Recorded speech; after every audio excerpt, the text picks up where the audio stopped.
I know that many of you thought I was absolutely crazy when I first put my setup in the middle of the room over there. And even though I can perfectly mix and produce in that previous setup, I still felt the need to try going back to this position. Because a big part of why I wanted to put that setup over there is because I thought I didn't have any place for that gear to go, as it was originally in a separate rack. But now the gear can go into the desk itself, and we leave some space for my mini SSL.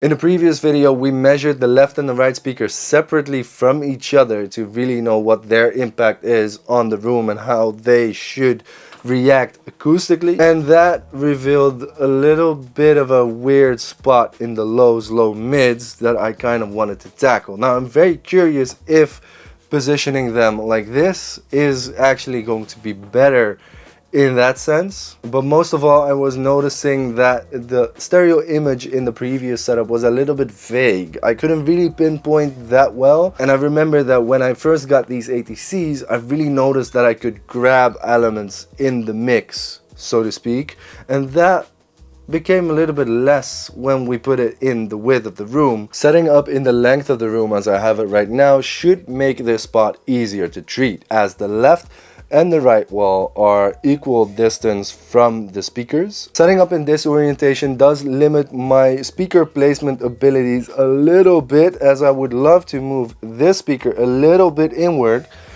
but then I would block that balcony door over there, and that needs to stay accessible. So now the speakers actually end up in the corners, which in theory is kind of a bad thing.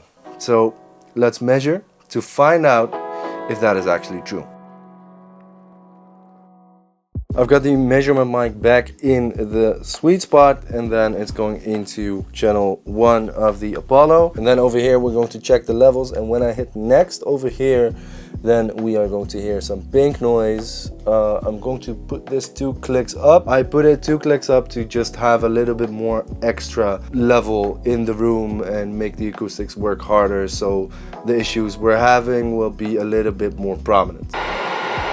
That is peaking about -10, and that is decent headroom, so that's not too low, that's not too high. That's perfect for what we need to do. I'm not going to calibrate anything because we're just looking at how the overall response is. How's the low end doing? Are there big chunks of cancellation anywhere? What do we need to fix? And then later on we can perfect it even more, and then we'll get into getting a better mic and getting someone on board maybe that actually really knows how everything works down to the very details. But for now, we're just looking at the big picture and the big issues we need to tackle.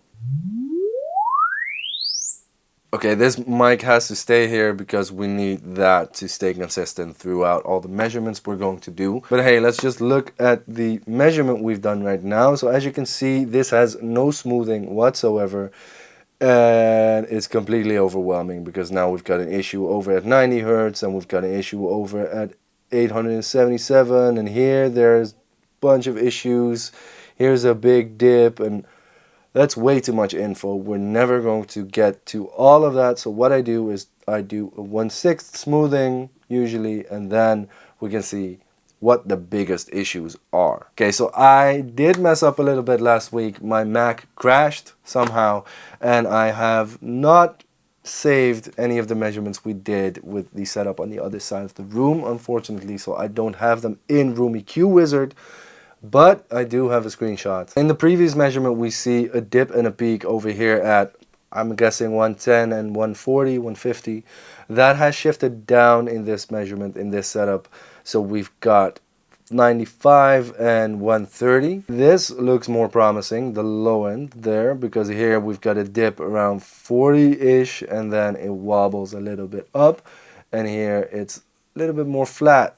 There's more power in the 30-40 Hertz range, so that's nice. And overall, the rest of the mid-range of that setup was pretty flat, but it rolled off from 4 or 5K pretty steeply. And that in this setup looks a little bit different, because from 2 to 8K, we've got a pretty broad dip over there. It jumps up again around 10K and then it drops pretty steeply around 15K. We saw a similar thing with the previous setup where both speakers combined gave us a roll off of the highs, but the separate speakers were pretty much flat. So let's go ahead and measure the separate speakers again to see if that is happening in this setup as well.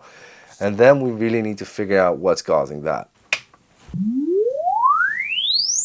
By the way, I've put this 2 clicks up so we get more level from the one speaker, or actually that one speaker, and then the measurement lines align more so it's easier to see what's happening. If this was my actual high end with both speakers, I would have been very happy right now, because the dip between 2 and 8K has gone up by about 8 dB-ish. The dip around 15K has gone up by 12 dB, and that is a lot more flat from 2K and up. And I don't think it's very surprising either that after measuring the right speaker only, yeah, we get a similar result. If we can get the combined output of both the speakers at the same time a little bit more like that, I would be very happy. Something that does look very promising though is how the lows and the low mids respond separately between the two speakers. Because if we compare that with the setup as it was in the width of the room, we could see that it was very different from the left and the right. But now they are actually much more similar. That should give us more tightness in the low end and the low mids and more consistency in a tighter stereo image. So maybe it was actually worth moving the entire setup back over here. As you can see right now, my living room is a storage facility for Lava Acoustics. No, just kidding. They've sent me more stuff and I want to start with this package.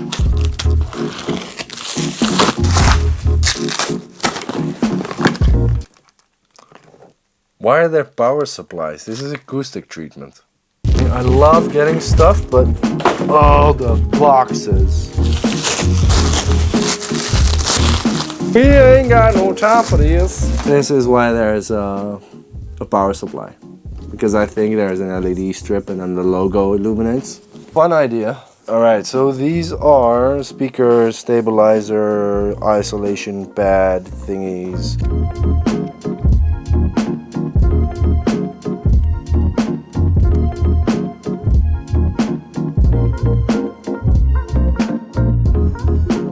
They are in between the SCM25s and the speaker stands.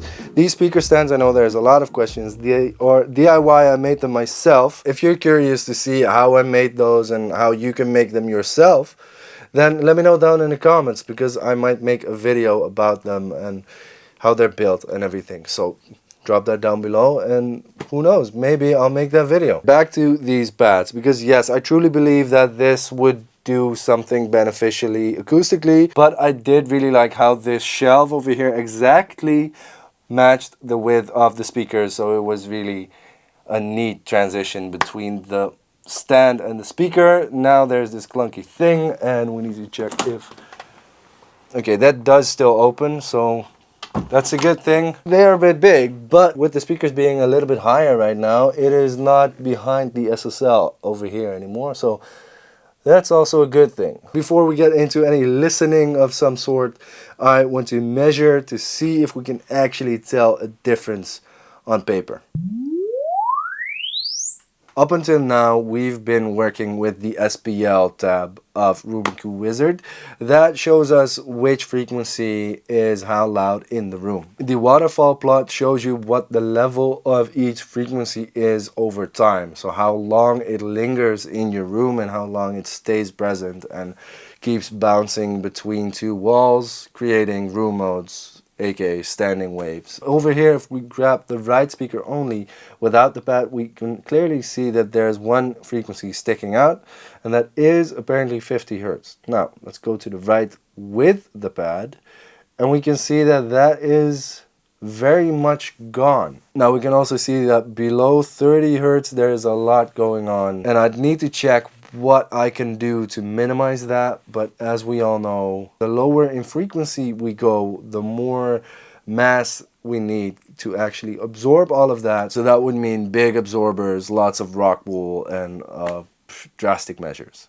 And it is still a living room, so I'm just going to have to live with the fact that it's never going to be perfect. But on the other hand, so are basically none of the studios I've ever visited. So by adding the Lava acoustic monitor pads, it looks like there's less low-end rumble, and the low-end might even be tighter, and that high-end issue at 15K actually got a little bit better. So even though they look a bit clunky, I might actually keep them. Not sure yet. What do you think? Let me know down in the comments. So now it is time to make a plan for the acoustics. This is how everybody does it, and it is alright, but I don't really like it. So what I'm actually thinking of doing is building frames on the walls that can hold the rock wool both there, and maybe even on this side, and then also blocking off these ugly heating pipes over there, so we get a little bit more of an elegant treatment, much like the Atlanta studio, for example. And I think something like that would fit so much nicer in a living room. So I think I'm going to draw up a plan for that to see what would work best over there, and then the same would go for the ceiling. I think I would just do one big panel. That might be nicer than these two small ones that are not actually straight, and I just don't really like them. Yes, you're right, the Lava acoustic packages. So we know that these hold the diffusers, so let me know in the comments if I should replace these with those diffusers in there, or I should put them on the back wall. And then we've got this package over here, more acoustic treatment. Okay, they look very interesting. I've never seen this shape absorber before, but apparently this is like a super effective. So let's put these on the first reflection points where the yellow panels are right now, to see if they actually improve as much as Lava Acoustic claims. Okay, so I've taken out the yellow DIY absorbers, and I've made a contraption here with my grandmother's kitchen step thingy and a WA-44. So let's see if this is actually going to improve the sound as much as they claim. Let's measure once more. Okay, so we've done another measurement with the Lava acoustic panels on the first reflections. Yeah, it's different. The issue between 2 and 8K is kind of better. Those frequencies are a little higher up. Also above 9 or 10K, the measurement is off every single time I do a measurement. Let's do one more.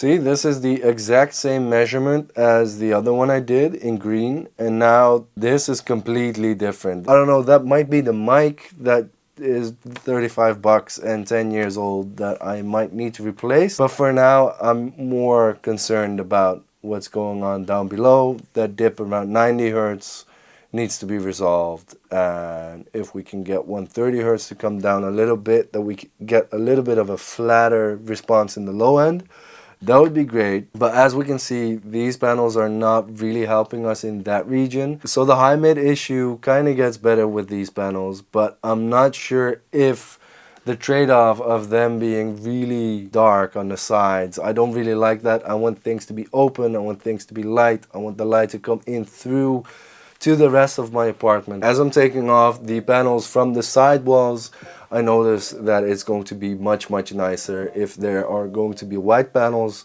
on the first reflection points. It's just going to feel more open. It feels more open right now already without any panels.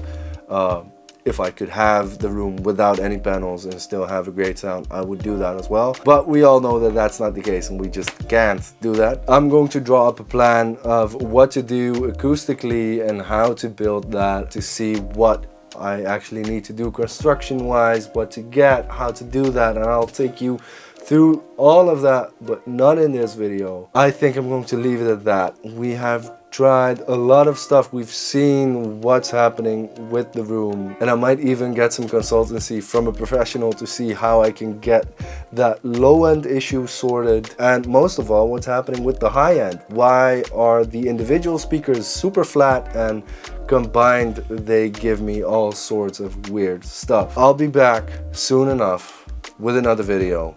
I hope you enjoyed this one. If you did, leave a like, comment down below where I should put the diffusers, if I should put them on the back wall or just replace those 4 with the new Lava acoustic diffusers. And if you're not subscribed yet, go do that. And I'll see you on another video. Later!